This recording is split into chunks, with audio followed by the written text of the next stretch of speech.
1. Des hommes d'affaires et des investisseurs venus de Singapour séjournent en ce moment à Abidjan. Ils ont été reçus en audience hier par le président Alassane Ouattara.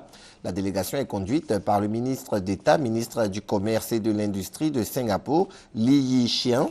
Les hommes d'affaires singapouriens qui désirent investir en Côte d'Ivoire vont dans un premier temps explorer le marché ivoirien. C'est cet après-midi que le président de la République procédera à la pose de la première pierre de la nouvelle gare routière interurbaine et internationale d'Adjamé. Avant l'événement, nos équipes de reportage ont rencontré les populations et les transporteurs afin de recueillir leurs attentes. Écoutons. Recherche de clients à la criée, insalubrité, stationnement irrégulier, insécurité, raquettes. La liste n'est pas exhaustive. Comme on le constate, c'est l'anarchie qui règne au quotidien à la gare routière d'Adjamé, une gare qui accueille environ 2 millions de voyageurs par jour. Souvent, il arrive qu'il y a on fait un peu de palabres et puis ça ne rentre pas trop des gens. Pour ceux qui sont un peu nouveaux, qu'ils viennent ici d'un peu peur. Une fois il pleut, une fois, deuxième fois, on n'arrive plus à circuler. La gare, tellement de boue, les passagers même refusent de rentrer à la gare. Ils sont obligés de stationner au bord de la route. Raison pour laquelle vous voyez, les petits gars sont stationnés en bordure de la route. Donc, ici maintenant, à l'intérieur, on n'arrive plus à avoir des passagers. Ils sont obligés de nager dans la boue. La Côte d'Ivoire mérite une gare mieux que celle que nous avons actuellement.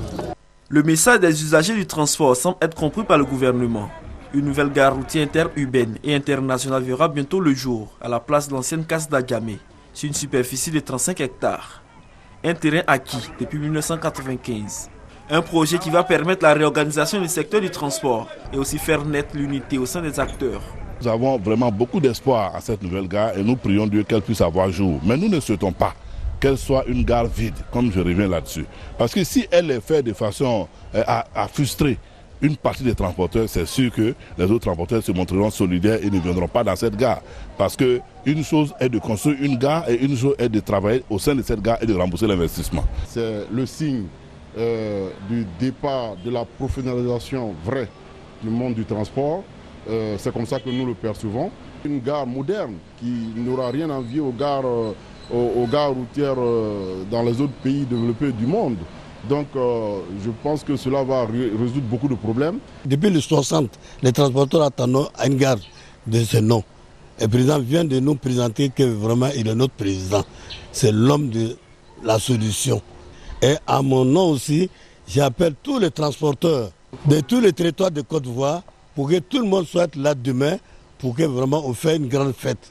D'un coût de 47 milliards de francs CFA, la nouvelle gare routière d'Adjamé sera composée d'un bâtiment central, d'un grand hall, des quais fermés, des zones services et un village boutique.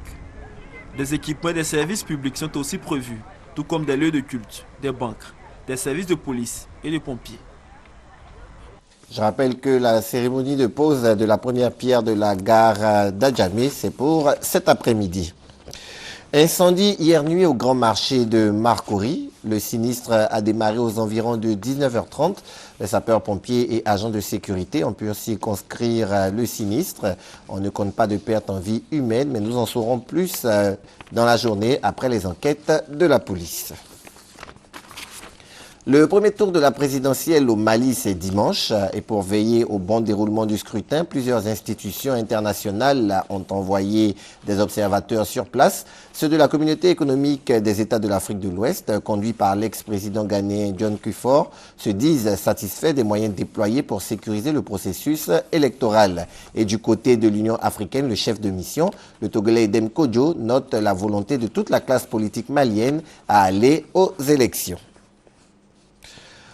3 millions de Togolais sont appelés aux urnes depuis 7 heures GMT ce matin. Ils doivent se choisir leurs 91 députés. L'élection législative a attiré 1174 candidats, dont 135 femmes. La transparence, selon des observateurs, sera le principal enjeu de ce scrutin. Et puis mardi, le nord-ouest de la Chine a été frappé par un séisme de magnitude 5,9 sur l'échelle de Richter. La catastrophe a fait plus de 70 morts et 300 blessés. Par ailleurs, des glissements de terrain se sont aussi produits, venant accentuer le deuil dans le pays. Et puis on termine avec cette nouvelle, au moins 77 morts et 143 blessés dans le déraillement d'un train hier soir à Saint-Jacques-de-Compostelle, c'est dans le nord-ouest de l'Espagne. La tragédie pourrait être due à un excès de vitesse. C'est la fin de ce flash, on se donne rendez-vous à 13h pour le journal. À tout à l'heure.